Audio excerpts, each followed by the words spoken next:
We all love a good story. That's what we do here. We tell stories. A woman from Newport has turned her passion for true crime stories into a business.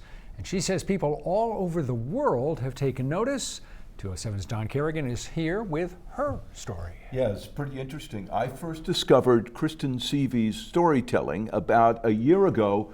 She does podcasts about that most serious crime of all, murder, and she is very good at telling them. Murder is as old as humanity. Since biblical times, when Cain killed Abel, people have shared stories of murder.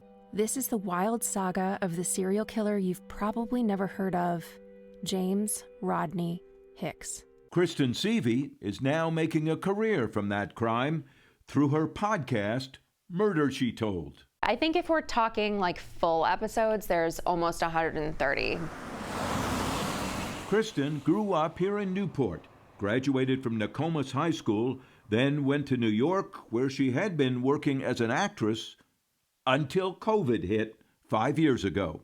I really liked podcasting. It just felt like a natural extension of my storytelling.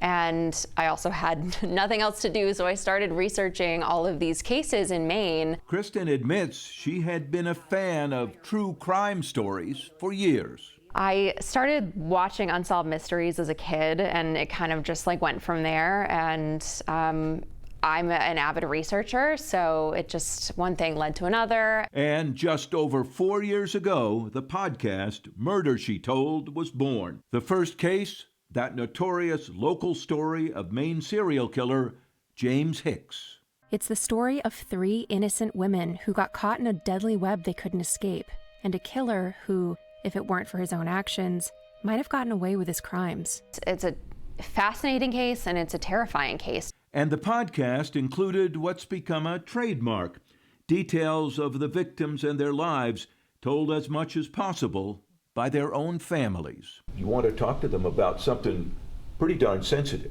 Mm-hmm. How was that received?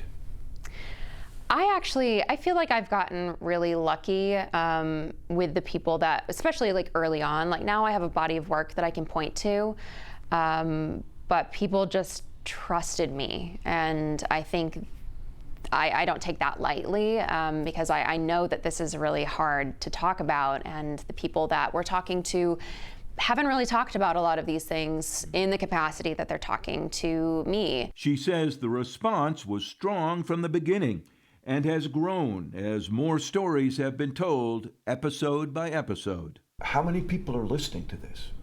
We have thousands all over the world, which kind of blows my mind that, you know, someone in Australia is listening to a story from Newport, Maine. You know, like these stories just have, I think, universal appeal. Stories from Maine at first, but now also New England and some from beyond. Many of them unsolved or cold cases. Some are familiar to us, like little Ayla Reynolds, now missing more than 13 years. Some are known only to family and a few police officers, like Danielle Bertolini, who grew up in Maine with Kristen and was murdered in California in 2014. At 23 years old in 2014, she went missing in Humboldt County, California. For years, I followed her case on Facebook through the family's updates. We're doing really deep archival work, like we are searching for everything that's been published that we can find on the case, which includes like microfilm, it includes a bunch of different databases that have newspaper coverage. If police records are available, like I'll request those. If court records are available, we'll get that. But the answers can be hard to find, and Kristen admits some cases won't let her go, like the story of Reese Johnson. Reeves Johnson was a 31-year-old man who was living in Kittery in 1983. February 3rd, 1983, he went to work, and then after that, he just disappeared. And over the next 3 weeks, his bank account was drained for very unusual purchases that were out of character for him. His car was abandoned. She got onto the story after Kittery police revealed it as a cold case. The chief said, "Do you want to come down and see the case file?" And I was like, yes, please. Since then, she has worked almost hand in hand with Kittery Police. She even put out this missing person poster. This is created by you? Yeah. Okay. Yeah, so this is, I mean, it's like in collaboration with Kittery PD, but like I did this for them. Kristen was at the Kittery Police Station last fall when our reporter Chris Costa was doing a cold case story.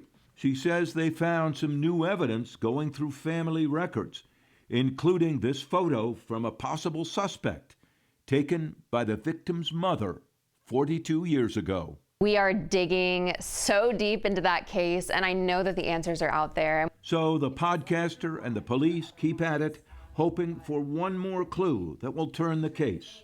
The same hope she holds for so many others.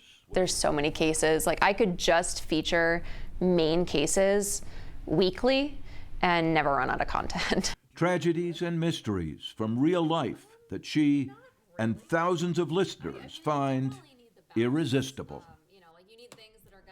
I actually remember reporting on some of these older stories back in the day, and the level of detail in her storytelling is impressive. You can go to her website and listen to the podcast, Murder, She Told, and choose from any of those episodes, but you might get hooked on some of them because they're quite the story. Incidentally, Kristen now has a team of 5 people from around the country who help her out from time to time with getting some of the research done. Really cool. People's fascination with unsolved true crime is endless. Absolutely. And as you heard her say, there's an endless store of these stories. Yeah. All right. Thanks, Tom. Thanks.